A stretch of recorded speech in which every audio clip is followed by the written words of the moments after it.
আসসালামু আলাইকুম এভরিওয়ান, আশা করি আপনারা সবাই ভালো রয়েছেন। কিভাবে আপনার টিকটক অ্যাকাউন্টকে পার্মানেন্টলি ভাবে আজীবনের জন্য ডিলিট করবেন, চলুন সেই ব্যাপারটা দেখাই দিচ্ছি। তো টিকটক অ্যাকাউন্টকে পার্মানেন্টলি ভাবে ডিলিট করার জন্য আপনি চলে যাবেন টিকটক অ্যাকাউন্টে। দেন এখান থেকে কর্নারে দেখতে পারবেন সবার নিচে প্রোফাইল মেনু। তো আপনি এখানে ক্লিক করে দিলেন। দেন এখান থেকে সবার উপরে দেখতে পারবেন এই যে থ্রি ডট মেনু, টাচ করে দিবেন। এখান থেকে সেটিংস আইকন নিচে অ্যান্ড সবার উপরে দেখতে পারবেন এই যে অ্যাকাউন্ট সেটিংস। সো এখন হয়তো বা আপনারা দুটো অপশন দেখতে পারবেন, একটা হচ্ছে account deactive or delete account.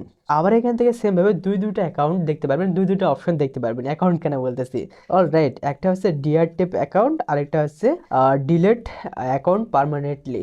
তো যেহেতু আমরা 0 দিনের জন্য একদম ডিলেট করব, তো সেহেতু আমরা দ্বিতীয়টা সিলেক্ট করে দেবো, ডিলেট অ্যাকাউন্ট পার্মানেন্টলি। তো এটা সিলেক্ট করার পর সো দেখতে পাচ্ছেন তারা একটা রিজন চাচ্ছে যে কি কারণে আপনি টিকটক অ্যাকাউন্টটা আজীবনের জন্য ডিলিট করতে যাচ্ছেন।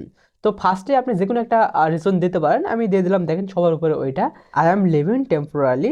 তো আমি এটা সিলেক্ট করে দিয়ে সবার নিচে দেখতে পারবেন কন্টিনিউ। এখন আপনি এই যে একটা বৃত্তাকার সবার নিচে একটা অপশন দেখতে পারবেন, তো আপনি এটা অবশ্যই টিকমার্ক করে দিবেন। দেন টিকমার্ক করে দেওয়ার পর কন্টিনিউ করে দিবেন। সো আবার তারা পুনরায় দেখেন আপনাকে সতর্ক করতেছে আসলে আপনি ডিলিট করতে চাচ্ছেন কিনা। তো আমরা যেহেতু ডিলিট করব, তো এখান থেকে কন্টিনিউ সিলেক্ট করে দেব।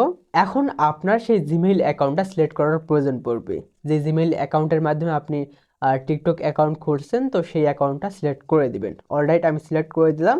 এই যে আবার দেখতে পাচ্ছেন ডিলিট অ্যাকাউন্ট, পুনরায় সতর্ক করতেছে, এতবার সতর্ক করতেছে যে আপনি আসলে ডিলিট করতে চাচ্ছেন কিনা। অলরাইট, আমি এখান থেকে ডিলিট আইকনে টাচ করে দিলাম। আমার কিন্তু অ্যাকাউন্টটা অলরেডি কিন্তু ডিলিট হয়ে গিয়েছে। দেন আপনারা হয়তো দেখতে পাচ্ছেন এখান থেকে লগ ইন করতে বলতেছে। আমার এই অ্যাকাউন্টটা কিন্তু টিকটকে কেউ সার্চ করলেও পারবে না, আজীবনের জন্য কিন্তু টিকটক অ্যাকাউন্টটা ডিলিট হয়ে গেল আর কি। সো বস, এভাবে চাইলে খুব সহজে আপনার টিকটক অ্যাকাউন্টকে একদম চিরতরে ডিলিট করে দিতে পারবেন পার্মানেন্টলি আর কি। নেক্সটে আপনারা কি বিষয়ে ভিডিও চান সেটা একটু কমেন্টে জানিয়ে দিতে পারেন। আপনি যেটা কমেন্ট করবেন ইনশাল্লাহ আমি সেই বিষয়ে ভিডিও দেওয়ার ট্রাই করবো। আল্লাহ হাফেজ।